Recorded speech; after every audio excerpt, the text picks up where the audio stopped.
ہمیشہ کہا کرتا ہوں آپ کا کام ہے نماز کی پابندی، کہ نماز باجماعت پڑھیں۔ یہ کبھی خیال نہ کریں کہ نماز باجماعت واجب نہیں، آپ لوگوں کے لیے واجب ہے، کیونکہ آپ کا تربیتی کورس ہے۔ یہ استاد صاحب بیدار صاحب بیٹھے ہیں، وہاں یہ نہیں ہوتا کہ یہ چیز مستحب ہے مباح ہے، تربیت کے عنوان سے ہر کسی بچے کو بچی کو شامل ہونا پڑتا ہے۔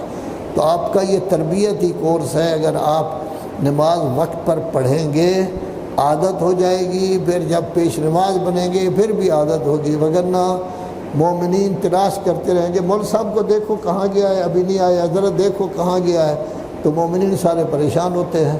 آج کل شہری زندگی ہے، وقت کی پابندی ہے، اس کے مطابق ہوتا ہے، تو نماز وقت کی پابندی کے ساتھ۔ تیسرا آپ سے گزارش ہے کہ کھانا وقت پر کھائیں، کیونکہ یہ ڈاکٹر حضرات بھی ہیں اس میں، وقت پر کھانا کھائیں گے صحت اچھی رہے گی۔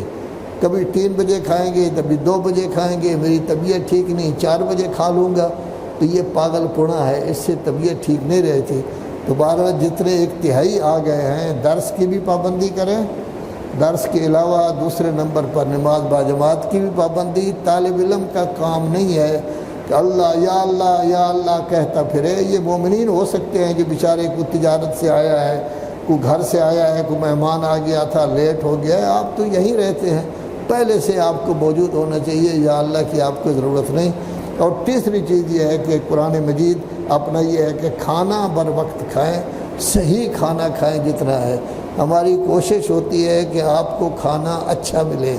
ہم جس زمانے میں بچے تھے پڑھتے تھے، دوپہر کے وقت سالن وغیرہ نہیں ہوتا تھا، ایک روٹی بڑی سی ہوتی تھی، 2 روٹی جتنی، اس پر گھی تھوڑا سا لگا دیتے تھے، کسی گھر سے کوئی لسی مانگتے یا کبھی کسی سے لسی تھوڑی سی لے کر اس میں ڈال دیتے، ایک مرچ ڈال کے چٹنی بنا لیتے، پیاز وغیرہ نہیں ملتا تھا، یہ چٹنی کبھی بنا لی، کوئی مرچ وغیرہ اس کے ساتھ۔ شام کو مستقل دال ہوتی تھی، یا مسور کی یا چنے کی دال ہوتی تھی، اس میں دانے کم ملتے تھے، پانی جو ہے وہ زیادہ ہوتا تھا۔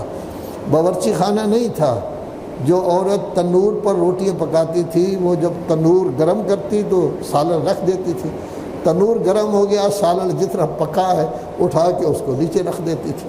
لیکن کبھی کسی طالب علم نے شکایت نہیں کی کہ ہمیں کھانا اچھا نہیں ملتا۔ اس وقت یہ تھا ہم تو پڑھنے کے لیے آئے، کھانے کے لیے نہیں آئے۔ کھانا تو ہوتا ہے اس واسطے کہ ہماری زندگی برقرار رہے، اصل تو پڑھنا ہے۔ اتنی خوراک مل جاتی ہے جو ہمارے لیے گویا کہ اچھا ہے۔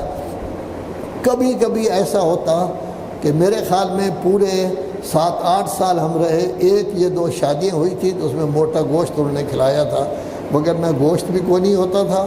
کبھی ایسا ہوتا تھا جیسے دیہاتوں میں ہوتا ہے نا، کسی کے کوئی جانور مر رہا ہو تو ذبح کر دیتے ہیں، ذبح کرنے کے بعد اس کی پتیاں بنا کے بیچ دیتے ہیں، تو 1 آدھ پتی مدرسے والے لے لیتے تھے۔ یہ نہیں ہو سکتا ہے 6 مہینے 7 مہینے میں 1 دفعہ، لیکن کوئی یہ نہیں کہتا تھا کہ آج ہمیں روٹی ٹھیک نہیں ملی۔ توجہ ساری پڑھائی کی طرف تھی، اور اسی کا نتیجہ ہے کہ وہاں کے پڑھے ہوئے اختر عباس بھی بنے، وہاں کے پڑھے ہوئے علامہ حسین بٹ صاحب بھی بنے، وہاں کے پڑھے ہوئے علامہ نصیر حسین صاحب سرگودا میں بیٹھے، وہاں کے پڑھے ہوئے غلام حسین نجفی شہید، علامہ محمد حسین نجفی، یہ سب وہیں کے پڑھے ہوئے ہیں جنہوں نے بعد میں آ کے مدرسے کھولے ہیں۔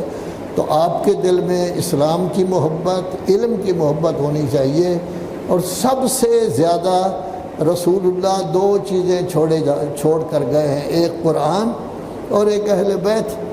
تو اہل بیت کے فرامین بھی آپ نے پڑھنے ہیں، قرآن مجید بمائے ترجمہ آپ نے پڑھنا ہے، یہ لوازم میں سے ہے۔